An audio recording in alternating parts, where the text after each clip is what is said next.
Good morning, everybody. Welcome to the Infinity Fast Forward webinar series. Appreciate you all joining us this morning. About 30 days ago, we had a webinar about ELP and medical certification, and we thought it'd be a great idea to kind of follow up 30 days later to see where we stand with all this. Our guest this morning is Brandon Wiseman. The owner and president of Truck Safe Consulting and a partner with Childress Law. So he's going to give us kind of an update on what's happened in the last 30 days. I also want to introduce you all to Mark Ray. Mark is our co-host here. Mark's joined us for most of our webinars. He's a truck transportation executive, certified director of safety, and is involved in a lot of consulting for trucking around the country. And before I give a formal introduction to Brandon, I just want to let you all know that you're muted. So if you want to communicate with us, jump in the chat and give us your comments or questions. You can also use the Q&A box if you want to pose a question. So why don't you all jump in the chat and let us know who you are and where you're from. Mark, you have any comments before I formally No, introduce Brandon? no, I think we always expect a little confusion when the feds roll out a new program, but this one is not a disappointment. I think there is some confusion. I heard a few war stories from a fleet down in Laredo, Texas. So I'm interested to see and listen to Brandon's observation of the first 30 days. Great. So let me all introduce you formally to Brandon. Brandon Wiseman, as I said, is the owner and president of Truck Safe Consulting. He's also a partner with Childress Law. As a transportation attorney, Brandon has assisted some of the nation's leading motor carriers in developing and maintaining compliant and cutting edge safety programs. He's also represented carriers of all types and sizes before the FMCSA on matters such as safety rating upgrades and civil penalty proceedings. Through his consulting company, Brandon now offers carriers state of the art compliance resources and regulatory training materials covering a wide range of safety related topics. Brandon's also a regular speaker at industry events and a contributor to industry publication and has been a guest on our webinars a few times. So, Brandon, welcome this morning. Thanks for joining us and curious to hear about some updates on these ELPs and medical certification processes. Thanks, Steve. Thanks, Mark. Thanks to the Infinity team for having me, as always. Always great to join you. Thanks to everybody who's tuning in. Appreciate you taking some time out of your day to spend with us to talk about a couple of different topics here that, I wish could say have gone swimmingly over the last 30 days, but unfortunately, that's not the reality of the situation. Pretty big debacle, in fact, when it comes to the med certification in particular. So that's what we're going to do. We're going to spend today kind of looking back over the last 30 days, how these programs or changes to programs have rolled out, some of the pain points that we have heard from many of our motor carrier clients, and kind of where things stand with both programs and also some recommendations for what they are worth. And as Steve said, if you got any questions for us, throw them in the Q&A box or the chat box, and we'll try and take them as we go. I think we should have plenty of time for questions on this one. So anyway, that's kind of the plan for today. We'll start first with the medical certification changes. We did, as Steve mentioned, we did a whole webinar on this last month, very well attended webinar, where we spent over an hour talking about exactly what changed. So I'm not going to rehash all of that, but I will give some 30,000 foot backdrop on this so we kind of understand what exactly happened. So, as many of you on the call will know, hopefully all of you, regulated commercial drivers are obviously required to be physically qualified to operate the commercial vehicles that we expect them to operate. And the process through which they get certified has gone through some changes over the years. Since 2014, these drivers, regulated drivers, have to be certified as physically fit, essentially by a medical examiner that is listed on the National Registry of Medical Examiners. This is a database that the FMCSA has set up for doctors and chiropractors and physicians assistants, the types that perform these types of medical exams, to be listed on that registry. And those are the ones that perform the medical certifications for our population of regulated drivers. And then they do so since 2015, kind of in a standardized way on standardized forms. These are commonly known as the medical examiner certificates, or med cards for short. These are the things that we have become familiar with for the last decade. The little cards that drivers, keep with them and then give to us as the motor carriers to keep in their driver qualification files. That all was supposed to have changed June 23rd of 2025, at least for CDL drivers specifically. For non-CDL drivers, that process is not changing and will not change in the immediate future. But for CDL drivers specifically, the vision for how this certification process is supposed to work has been since 2015 to make it a fully electronic process, whereby a CDL driver would go visit with the doctor. They would get certified by that doctor, and then the doctor would electronically transmit that certification up to the National Registry, and then the National Registry would transmit it to their state licensing agency to get associated with their driving record. And the whole idea with this was to cut down on fraud. We want to lessen the ways that drivers and carriers have found over the years to potentially falsify a med card. So we wanted to eventually get to a system where we digitize it, and so that's what the agency had proposed back in 2015 as the process going forward. But obviously, that kind of process depends on the cooperation of many different stakeholders, including FMCSA on the one hand, but also the state licensing agencies, to be able to accept the electronic transmission of a CDL driver's medical certifications, and also the hundreds of thousands, maybe that's too strong, maybe tens of thousands of medical examiners throughout the United States to be able to process those results and transmit them electronically to the National Registry. And it turns out it's not all that easy of a thing to do, to expect all of those IT systems to play nicely with one another. And so the FMCSA has kicked this down the road for many years, for a decade, in fact. But effective June 23rd of 2025, so last month, the FMCSA expected all of those stakeholders to be ready for this process and to be able to start doing this electronic process. The process we had become familiar with during that interim decade was that the medical examiner would issue the CDL driver their med card, their physical, med card on paper, and then they would expect the driver to then take that to their state licensing agency, physically go to the DMV, and to have them associate it with their driving record. And then motor carriers on the back end of that employ that driver would then would accept a copy temporarily of their physical med card, but then would eventually run a motor vehicle report, a SID check, to make sure that the new medical certification did in fact get associated with that driver's license.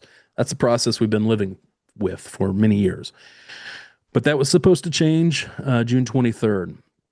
And the way it was supposed to change was, so here's a kind of a look. We showed this on the first webinar we did, but it's worth reiterating here.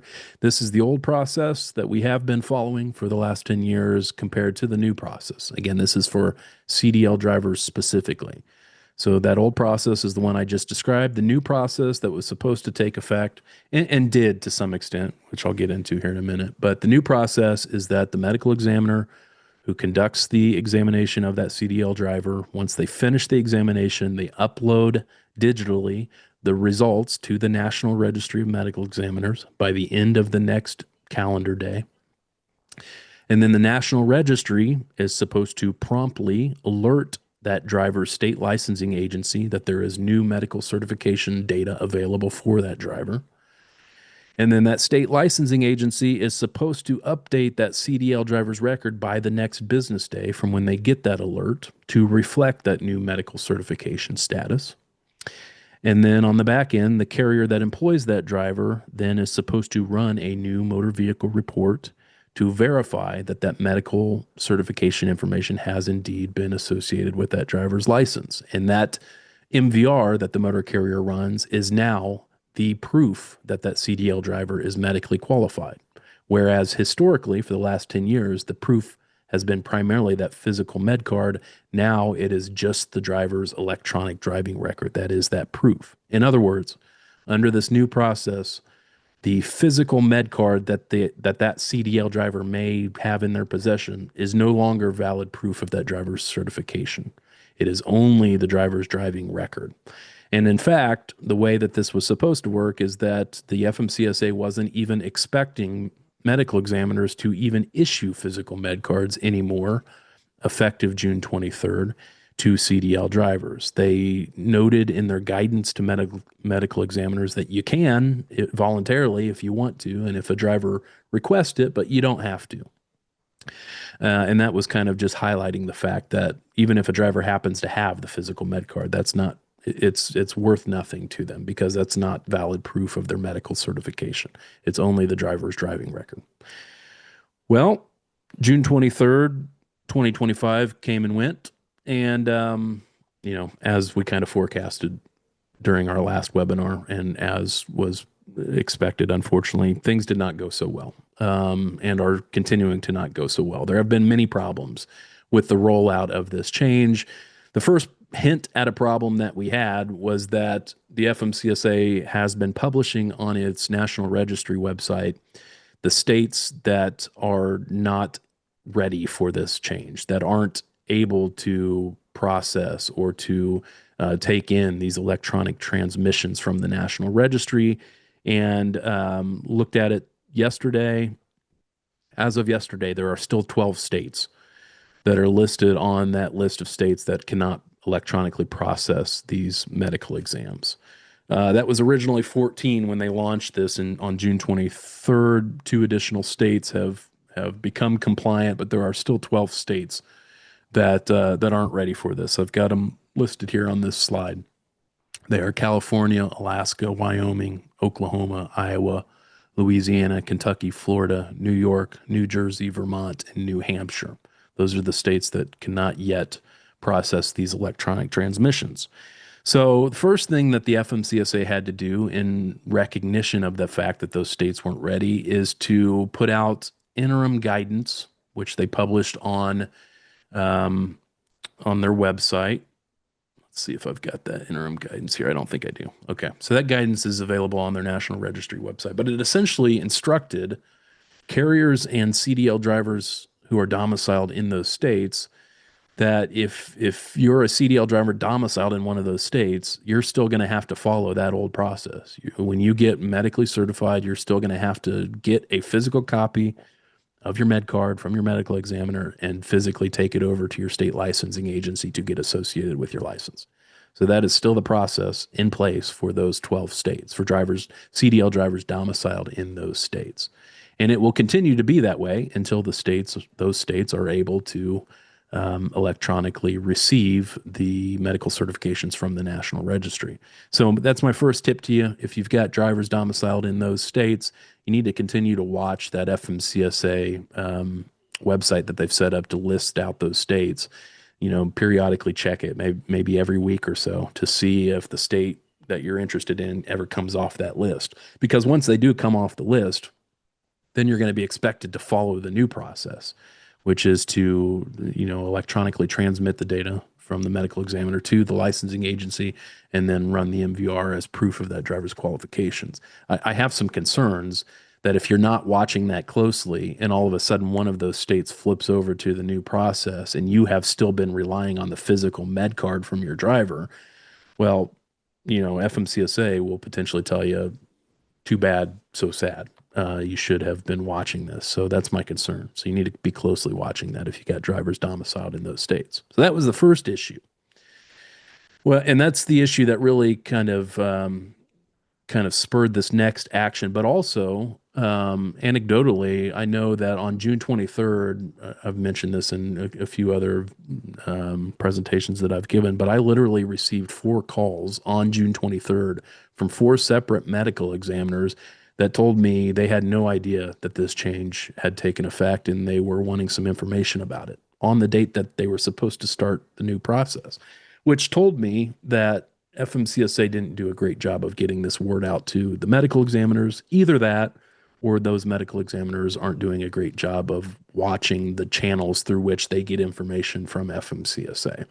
And again, this isn't something that just sprung up on them. This has been a change in the works for 10 years. So I'm not all that sympathetic to it. But regardless, and the fact that they weren't ready for it and the states aren't ready for it is putting many motor carriers and their drivers in a tough position. So, yeah, it's not a great situation for anybody involved. But to account for those problems, not only the states not being ready, but also the medical examiners not being ready, the FMCSA came out with a temporary waiver. And this is the document I'm showing on screen here. This was issued on July 14th, effective that day through October 12th. Here's essentially what the waiver says.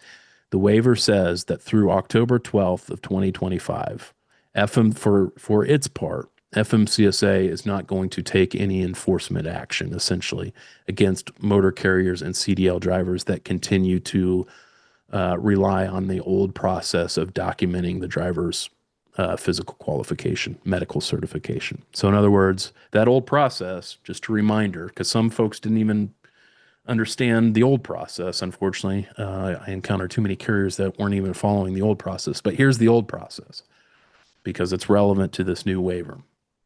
That old process is you can accept that CDL driver's physical med card as proof of their physical qualifications and put it in their DQ file.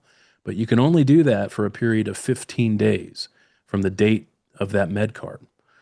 And so what I have found over the last 10 years is that a lot of motor carriers were just accepting the physical med card and that was it. They were stuffing it away in the driver's DQ file and saying, well, they must be good. They've got the physical med card. But even for the last 10 years, that has not been enough under the regulations. The regulations said that you can accept that physical med card for 15 days. And then after 15 days have elapsed from the date of the med card, you were supposed to have run a new motor vehicle report to get proof that the driver did in fact do what they were supposed to do, which was go get it associated with their driving record. And then that MVR that you ran, we called these 15-day MVRs colloquially, that MVR that you would run would then become the proof of the driver's physical certification. It would take precedent over the physical med card. So that's the process that FMCSA is saying that you as motor carriers that employ CDL drivers can continue to follow now through October 12th. In other words, you shouldn't get written up in an audit for violations if you are continuing to follow that process, regardless of what state you're domiciled in. This is a nationwide waiver that's available to drivers and CDL drivers in any state. So that's the first thing I'll point out. But it is essentially saying, even if you're in a state that has moved to the fully electronic process, if for some reason your driver still gets their hands on a physical med card, you are still entitled to rely on that for up to 15 days as proof of their physical qualification status. And then as long as you have an MVR after those 15 days have elapsed, you're good to go. So that's what the waiver does. Now, with that said, is it a good idea to rely on this waiver if you are in states that have already moved to the electronic process? I would say no. I would say you need to follow the new process and try and get an MVR in the file as quickly as possible. Number one, your drivers may be going to a medical examiner that doesn't even issue physical med cards anymore. And again, there's no regulation that says they have to under this new process. The FMCSA has recommended that they do so and has even kind of reiterated that in this waiver. But it may be the case that your driver's not able to even get their hands on a physical med card. So the point is, my advice to my clients is that if you've got drivers domiciled in the states that have moved to the electronic process, go with that process and make sure you quickly run an MVR after they get the new med card or new medical certification as proof that they are now physically qualified to operate. For the states, the 12 states that are currently not able to process these electronically, well, then you're going to have to follow the old process and just take comfort in the fact that the FMCSA is recognizing that you're following the old process and you've got some temporary relief here. And I think what the agency is doing or is hoping, is banking on, is that those 12 states will get their act together and will be able to electronically process these results by October. And so that's when they have set the end date for this temporary waiver, October 12th, 2025. They may very well extend that if we get to that point, but that's kind of the date that we have that we're working with for right now. So, yeah, just to drive it home here, a temporary waiver valid through October 12th. Carriers and CDL drivers can continue to rely on the physical med cards as proof of physical qualifications, but only for 15 days after that med card was issued. And then after those 15 days expire, you better have the MVR in their file showing that that medical certification has indeed been uploaded to their driving record. Here are some other recommendations that I'm giving to all of my clients. These are based on some things that I'm seeing play out in real time for many of our clients. You need to make sure your CDL drivers are starting this process even earlier than they would have normally started it in the past. It was always a good idea to not wait till the last minute, obviously, to get a new medical certification, but now even more so than ever. I recommend you start the process at least a couple of weeks, if not 3 or 4 weeks in advance of their expiration date of their current med card, so that you can account for these potential problems with the transmission of the results to the National Registry and then down to the state licensing agency.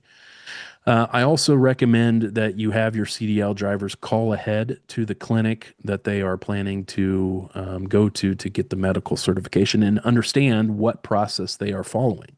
Are they going to be able to accommodate the electronic process? As I found out by getting those calls from the medical examiners, I don't think we can just trust that all of the medical examiners, even if they are in a state that is accepting the results, that the medical examiners are going to be following this process, even though they should be.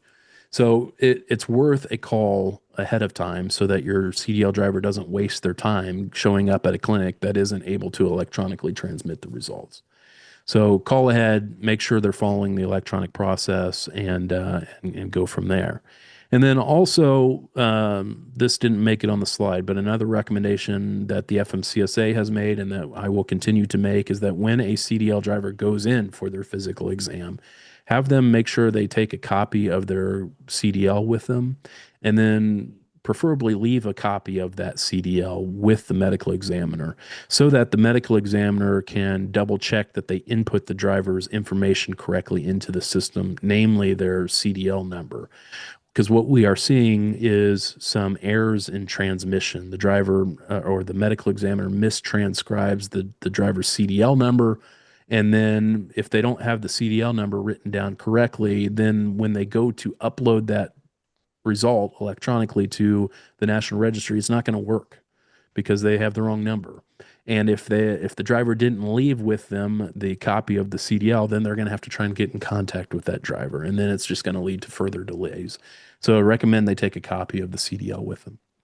And then lastly, under the current state of affairs, we are recommending, and FMCSA is now recommending, that drivers continue to request a physical copy of their med card, even though the medical examiners are not required to give them, and even though eventually those will no longer be proof of the driver's physical qualifications. So it's a good practice for the time being to continue to have the CDL drivers request a physical copy of their med cards. All right. That was the medical certification, the status of the medical certification change that it was a bit of a debacle there. So I saw several questions come through. Let's take some of those now before I transition into English language proficiency. Steve, you want to kind of moderate some of these questions for me? Sure. Let me see. There was one here in particular that I wanted you to touch on.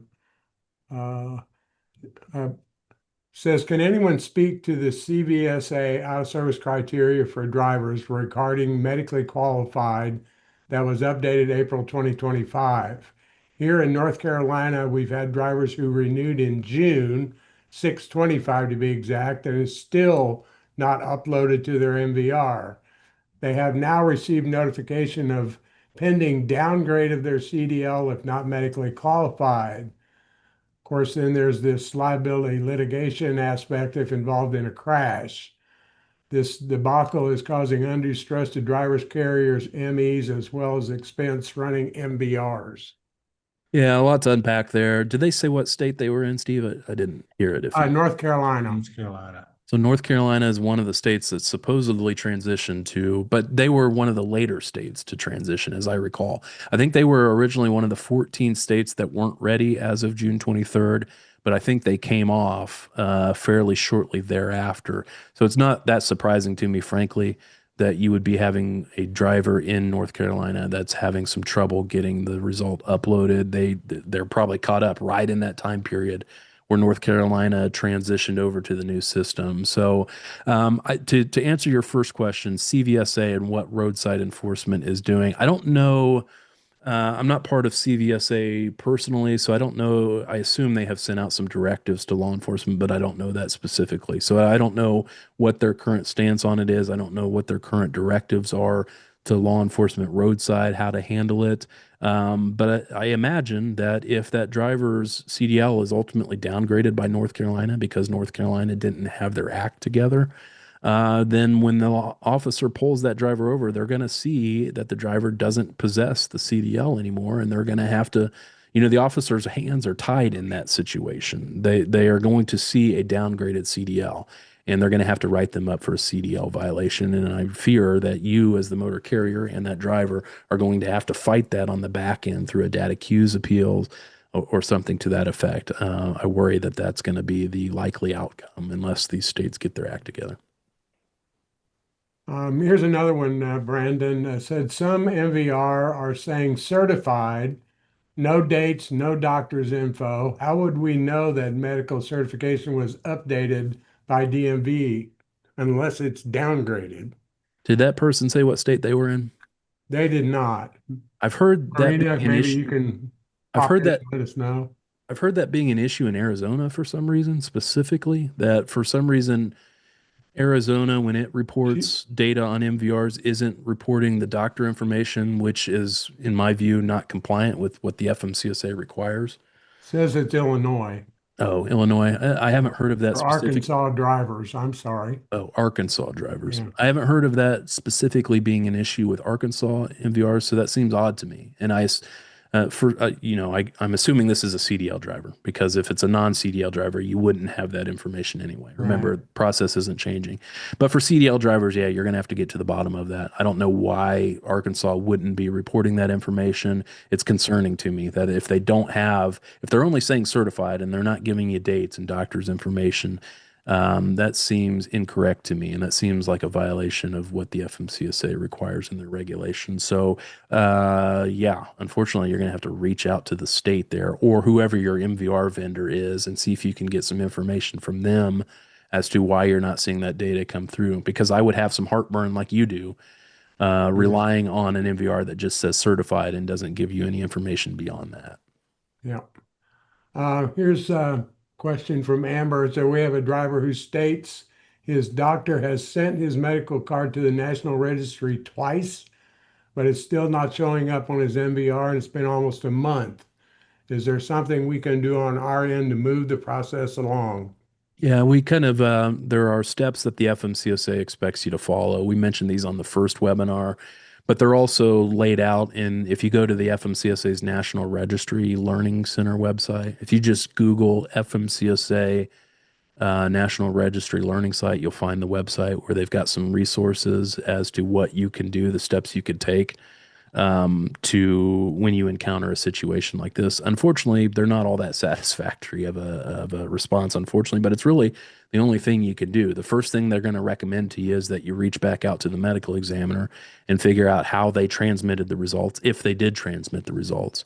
If you said this have gone on for a month, then maybe this happened before they pulled the trigger on the changes. I don't know. But if it was an issue in their transmission, that's what you need to figure out first of all. Where is the root cause of the problem here? Was it a medical examiner problem? Then FMCSA will recommend, if you find out that the medical examiner did in fact transmit it to the National Registry, then your next call is to the state licensing agency. And trust me, I know the issues there, getting in touch with somebody who knows what they're talking about at these state licensing agencies. But FMCSA will tell you that's your next call. Figure out why they aren't processing the result. And then if you can't get it resolved through either of those channels, then the FMCSA has set up an email address, a help desk for these national registry issues that you can email. I can tell you the lead time on getting responses to that email are not great. I've had some carriers waiting several weeks to get a response back, but those are your options right now. Not great options, but that's what's available to you. And that email address is listed on that website I mentioned. There's another question in here about the medical examiners may have be confused between next calendar day versus next business day. Wouldn't surprise me if they're confused about it, but yeah, the regulation is pretty clear, and the guidance sent out to medical examiners specifically that they have a calendar day to upload the results to the National Registry, whereas the state licensing agencies, they have a business day to get the results posted to the driver's driving record. Obviously, a lot of those DMVs aren't open on the weekends, so that's why the FMCSA, I suppose, gave them a business day. But they only gave the medical examiners a calendar day. So, that's what it's supposed to be. Okay. I noticed that, the National Registry says that they are to transmit promptly. Does anybody have any sense of what they mean by that? Yeah, that promptly is the language that you'll find in the FMCSA's published materials. Apparently they didn't want to give themselves any specific time frame. I don't know that I've heard any experience. I'd be interested in if anybody on the call has experience. But in my view, if this is just an FMCSA system that is a middleman between the medical examiners and the registry and the state licensing agency, I don't know why there would be any delay in the transmission of the results. If the registry is just ingesting new information from the medical examiner and then having that available for the state licensing agency to download on their end, I don't know what a reason would be for there to be any delay at all. But I don't want to say that's not happening because I obviously don't know. But yeah, I read promptly to mean immediately, but maybe that's not the reality of the situation. I just don't know for sure. Okay. Here's a question. I think you've kind of touched on it. This person, I guess, is in Illinois. Says if a driver medical card expires today and he does his renewal today, not taking into consideration the waiver, what is the new law? Do I have to get his MVR before I let him back into the truck tomorrow, or do I have a day or two after the expiration to pull it out? Well, for under this waiver that we have in place now, assuming he gets a physical med card, you can rely on that as proof of his physical qualification For status for 15 15 days, days. So you can put him in the truck tomorrow as long as you got that physical med card. But once this waiver is done, then the answer would have been no. You couldn't put him in the truck tomorrow because it's not going to be uploaded to his driving record by tomorrow. It's going to take at least a few days before you're able to get an MVR that actually shows the new medical certification status. So once that waiver is no more, then yeah, having a driver whose med card expires today, it's going to be a few days before you're going to be able to put them in the truck because you got to wait on that MVR. Interesting. There's a comment here from Tandy saying they have a preferred ME who is supplying them with screenshots of their uploading successfully the MEC that is date stamped. So I think that's It's kind of an great. interesting thing. If you've Yeah. got a good relationship, Yeah. Everybody you should got get it some backup there if you have to challenge it down the for road. sure. Yeah. That's good. Awesome. Let's see what else. Well, I think Somebody else is asking for the list of 12 states again. Let me put it up here on the screen. So here's the 12 states. The ones that highlighted in red here are the ones that aren't following this new process yet. So perfect. And I think generally there are a lot of questions. It's more about, it's process is kind of clunky. What do I do? Very Yeah. clunky, in fact. Yeah. So yeah, unfortunately, like I said, you guys are all caught in the crosshairs, the motor carriers and the CDL drivers that are expected to follow this process, a process that, by all accounts, was pretty badly botched. And yeah, it's frustrating to say the least. If it goes beyond 15 days, in that process, they obviously the driver has to not be on the road then, right? Yeah, so even with the waiver, and again, this has been true for the last 10 Always years, been this way. even though a lot of motor carriers didn't know it. If you go past 15 days from the date the med card was issued, and you don't yet have an MVR showing that that new medical certification is indeed on that driver's record, then that driver's not qualified anymore. Even though they have the physical med card, they're not physically qualified because it's not on their driving record. And so that state is going to take action to downgrade their CDL, like somebody was mentioning, and it's just a cascading of problems there. So yeah, after the 15 days, that med card is not valid proof of the driver's physical qualifications. I have a question here from Scott's asking, will non-CDL drivers still receive a physical Yes. card they must carry? Yeah. Yeah. The process is not changing for non-CDL drivers. They will still get a physical med card and still need to have it and still need to give their motor carriers a copy of it. Perfect. All right. I think All right. now would be a good time to move into part two. All right, let's move on to English language proficiency. I have become fairly proficient at saying proficiency, which is a good thing. You're having to have deal with this over the last month. English language proficiency. I think you guys did another webinar on this topic last month. I didn't. I wasn't on it, but yeah, this was the big news in May when President Trump signed an executive order that essentially mandated the US DOT and the FMCSA by extension to start what we are calling enhanced enforcement of the English language proficiency requirement. This is a requirement that has existed in the regulations for decades at this point. You could see it here. This is the regulation that requires it, 49 CFR 391.11b2.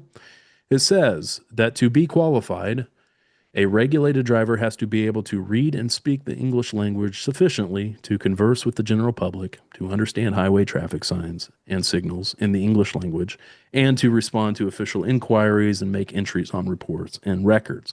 Like I said, that's been in place for many years. In fact, going back to the 1930s, we've had something of that variety in the regulations or their predecessor regulations. What has changed over the years, what has fluctuated over the years, has been the enforcement of that requirement and how aggressively it is enforced by law enforcement and by the FMCSA. So in 2005, that was the first year that the CVSA added English language proficiency to its list of out of service criteria. So in 2000, beginning in 2005, that's when drivers were being sidelined on the road if they weren't able to read and speak English proficiently, according to the officer. But then that all changed in 2015. And you can kind of see what's happening here. This is a very politically charged issue. And so the policies around this issue are fluctuating based on who happens to be in office at any given time. That's just the reality of the situation, unfortunately, but it's leading to this ping pong effect where we are going back and forth on this. But in 2015, the pendulum swung the other way. FMCSA relaxed enforcement and CVSA removed English language proficiency from its list of out of service criteria. It's not to say it wasn't a violation back then, but it's just that in 2015 until recently, drivers who were cited for lack of English language proficiency roadside would not be sidelined. They could continue to drive. It would just be a violation written up on their roadside inspection report. Well, that again changed. Pendulum back the other way. In 2025, when Trump signs the executive order, shortly thereafter, USDOT directs the FMCSA to issue an enforcement policy, which FMCSA in fact did. They issue an enforcement policy, and CVSA gets on board, where now this is again effective June 25th of 2025. now supposed to be written up as an out of service violation roadside. That enforcement policy further outlined to law enforcement how law enforcement is supposed to be conducting these assessments roadside.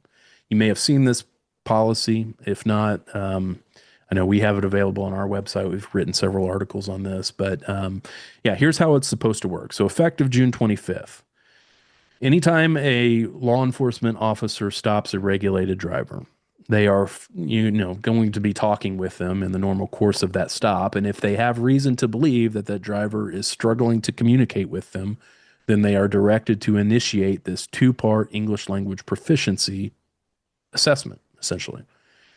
First step would be a driver interview. There are specific questions that officer is supposed to be asking the driver in this driver interview. There are a dozen or so questions that they ask. These are questions about things that would normally come up in a roadside inspection anyway. Things like, where are you coming from? Where are you going? Show me your bill of lading. Talk to me about your hours of service. Those types of standard questions. But the officer is documenting the responses that they receive from the driver to those questions. And if the officer deems that the driver is unable to communicate effectively in English, that assessment has to be conducted in English and answered in English without the aid of any interpreting devices or interpreters or anything like that. If the officer isn't satisfied with the responses, then that driver fails the test. And the officer is not supposed to move on to step 2. They will fail them at step 1, and that driver is placed out of service for English language proficiency violation. And that's how it's supposed to go. If the driver successfully passes step 1, then the officer is supposed to move on to step 2, which is a traffic sign recognition test. This is where they are going to show them a series of road signs, common traffic signs, and have the driver explain to them what the purpose of those signs are. What do they mean? What do these signs mean? And again, it's a situation where if the officer is satisfied that the driver can sufficiently explain their purpose in English, then the driver passes that test, passes the English language proficiency test, and moves on. But if they fail that step 2, then also that will lead to the driver being placed out of service for English language proficiency. So, drivers who fail either step are cited and placed out of service for their failure. All right, so one of the things that we've been doing at TruckSafe, FMCSA doesn't make this data easily available for some reason. I mean, it's out there, but you got to really dig for it. So one of the things we've been tracking at TruckSafe is kind of tracking English language proficiency violations and putting out a monthly report to the clients of ours who subscribe to our monthly service here. And so this is the latest data.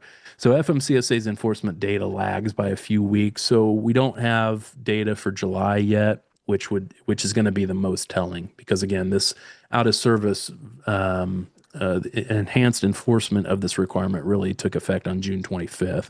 So what we're looking at here is data from 2025. How many English language proficiency violations have been written up across the country from month to month this year in 2025? You can see in the first few months, we were averaging around 700 English language proficiency violations across the U.S.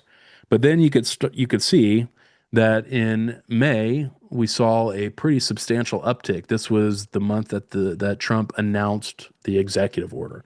In fact, we saw an 80% increase month over month from April to May. We saw over 1,400 ELP violations written up in May. And then you could start to see here the states are really starting to gear up to that June 25th enhanced enforcement. The June data shows that we saw a 161% increase from May to June in total ELP violations written up across the U.S.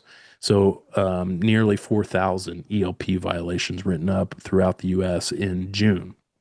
We could further break this down by state, kind of get a heat map of what states are being particularly aggressive with their enforcement of the ELP requirement. And you could see here, not all that surprisingly in one sense, but surprisingly in another sense, Texas is, tops the list. Your inclination may be, well, yeah, that's what we would expect, being on the border with Mexico, we would expect a high number of ELP violations.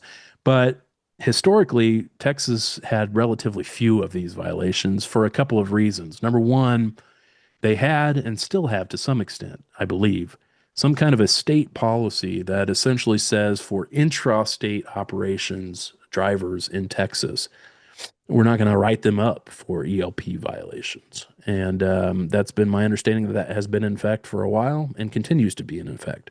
I question the legality of that, but that's a discussion for another day. But that was one reason why Texas was historically low on these types of violations. But in another sense, Texas also, as you would probably expect, has a relatively high number of law enforcement officers who are bilingual themselves that speak both English and Spanish. And so you can imagine how this plays out is that if one of those officers talks with one of those officers are generally speaking going to be less inclined to find that a particular driver is not proficient in English than a driver in Indiana that's not proficient in Spanish themselves. So for that reason, Texas and other border states were historically low on the counts of ELP violations, but it has picked up in Texas. And Texas is now the number one state in which these ELP violations are being written up.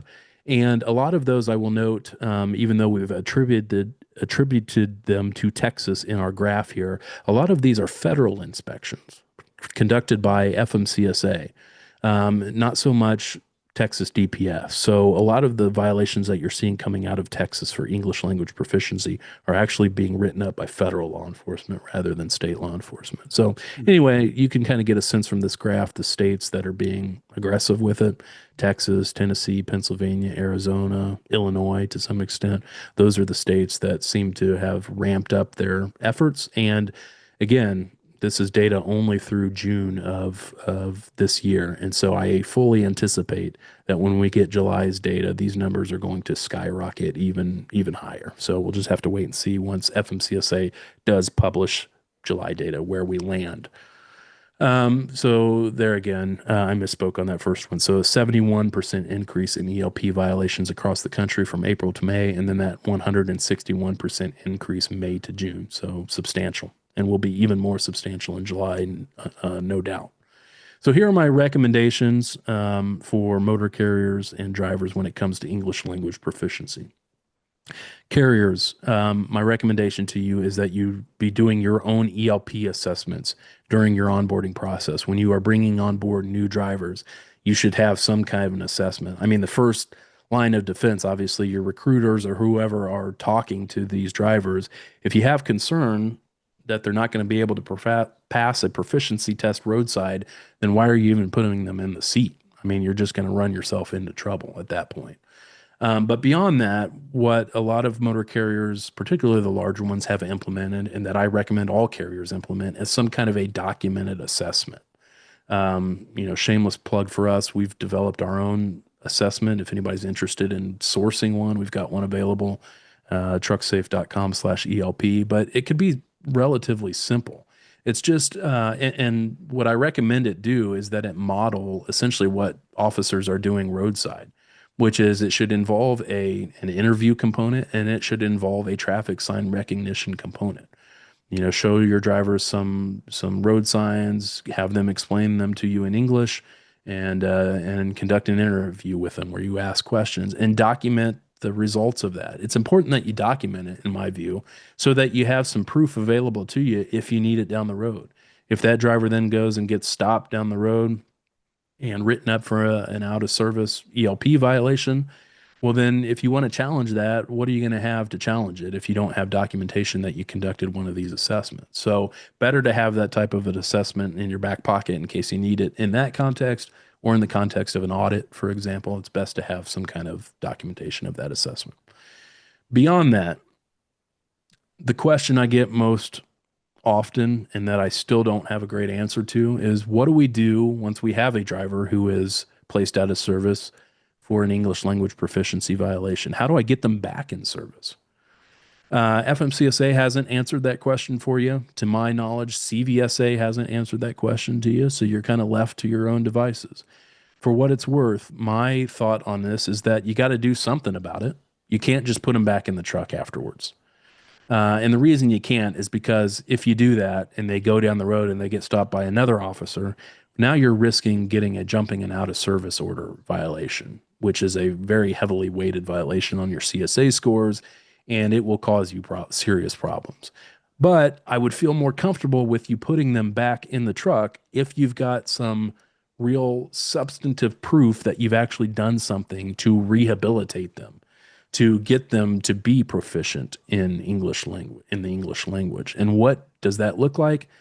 I don't know exactly. I think at minimum it needs to be some kind of a training course in English, in the English language, and I think you need to have some type of certificate that they have completed an English course.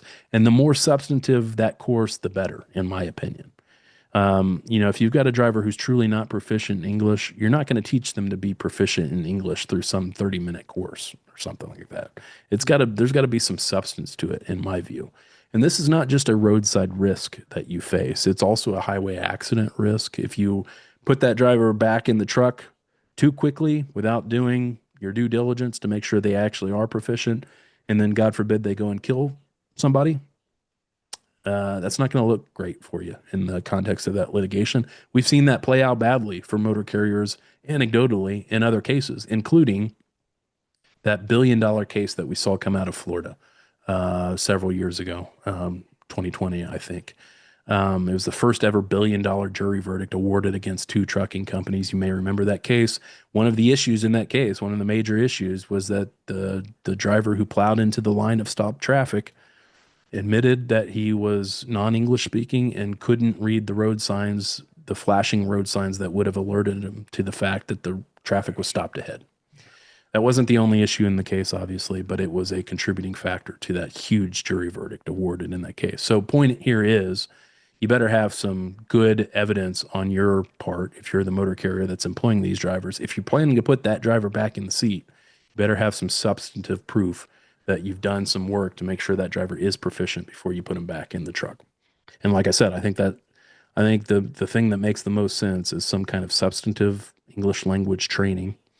Again, this isn't a plug for me. I get nothing out of it, but we do have a relationship with an English language provider called Babbel. I mean, some of you may have used it. This is a service that's been around for years. It's something I could use if I wanted to go learn Spanish, for example. It's on your phone, mobile device, and it's a substantive course, but they have these available, and we have a relationship with them where if you've got drivers that you want to put through a course like that, again, go to trucksafe.com/ELP and you'll find that Babbel partnership that we have. I think the Infinity folks may also have something like this as well. So also check with them because I think they have that available. But that's the type of training you need, in my view, and then a certificate that they've completed that training to feel comfortable putting them back in the truck.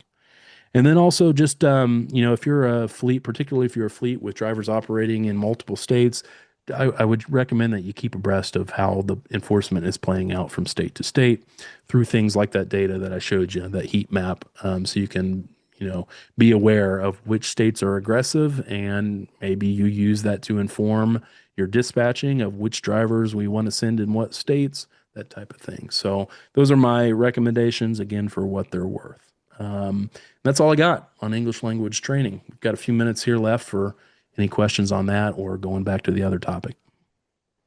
Yeah, thanks, Brandon. There are a couple of questions, and you already mentioned it. We have some tools to help with medical certification and English language proficiency, both tools to help you orally have a conversation with the driver, kind of what those questions are going to be asked on the road, and also some checklists that they can go through to verify the driver's understanding of the road signs too. So we have some tools available in the system to help you evaluate your current drivers as well as the process you're going to need to do bringing on new drivers. So I put a poll thing up here. So if you're interested in following up with us, let us know. A couple of questions here, and I think these are pretty good ones. Melissa is asking, do I have to recover driver and equipment roadside after being put out of service until I can prove they meet ELP ELP expectations.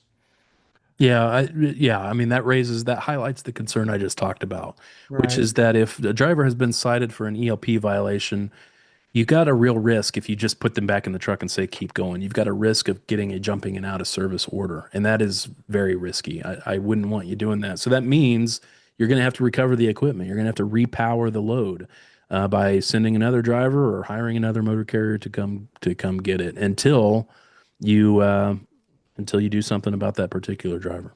So the driver will not be able to return the equipment to the terminal. They're out of service wherever that happened. Yeah, it's just like if the truck had a flat tire, you can't drive that truck until that flat tire is fixed. Same instance here.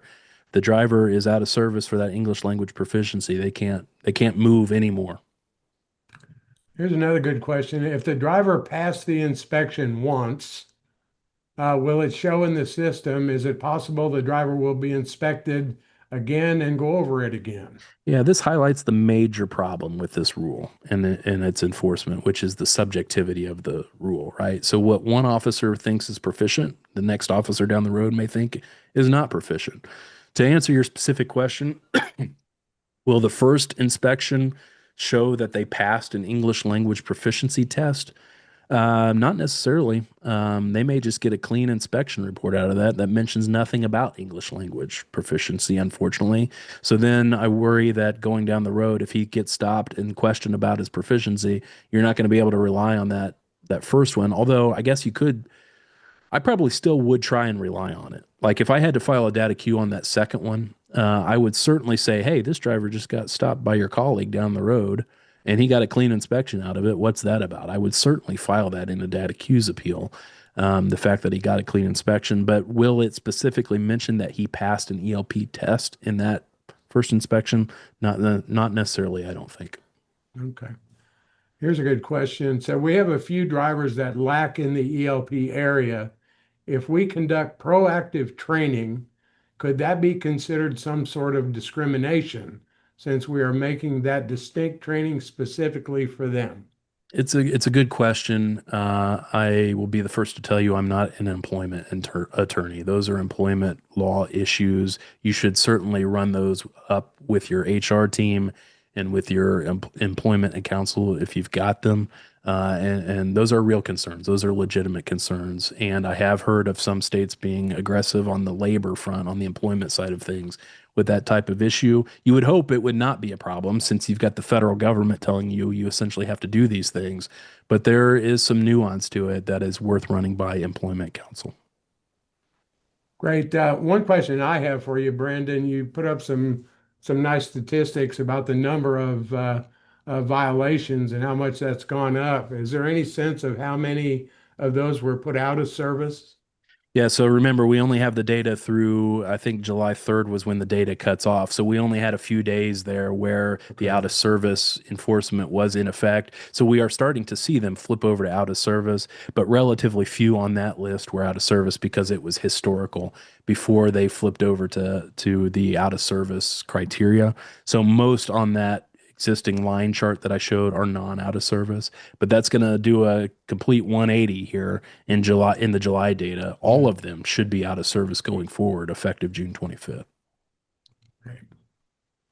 All right. One last question here, really quick. It says if we send our driver for a voluntary inspection, will he be back in service? I guess if he passes the inspection again, right? Yeah, a couple of notes here. One is broader than what you're asking, but I'll just mention it because I have a lot of clients ask me about the efficacy of volunteering for inspection. Um, Even back in the day, I would tell you that's not a good idea. Don't volunteer for an inspection because you never know what crap could happen in that inspection. Then you end up worse off than you were to begin with. True. But what has since happened within the last couple of years, as I understand it, it's my understanding that there's now a directive out from either I think it's CVSA, but I also think from FMCSA. I think FMCSA has told CVSA that FMCSA will not provide grant money for volunteered inspections. And so, as I understand it, most law enforcement agencies won't even do volunteered inspections anymore as a matter of course. So I don't even know that that's going to be a real option for you. If you happen to be able to get one, I would tell you it's probably not a great idea to do it, but that's just my observation for what it's worth. Very good. Well, Brandon, we've kind of come to our hour time frame here. I don't see any other questions. I think we've answered most of them. So uh, once again, thank you for joining us. I'm sure there'll be some more updates coming in the future to see where this all lands. But thank you for your insight and your feedback. And I know you're very much in touch with the industry. So thank you for your presentation today. Thanks to all of you that joined us today. Mark, thank you. And we'll be following up. If we get some more news about this, we'll certainly set up something so y'all can join us and we can talk about it. Brandon, thank you, sir. Appreciate your time. Thanks, everybody, for joining us. And we'll hope to see you on the next webinar. Thanks, everyone. Brandon. Thanks, Mark. Thank you, Brandon.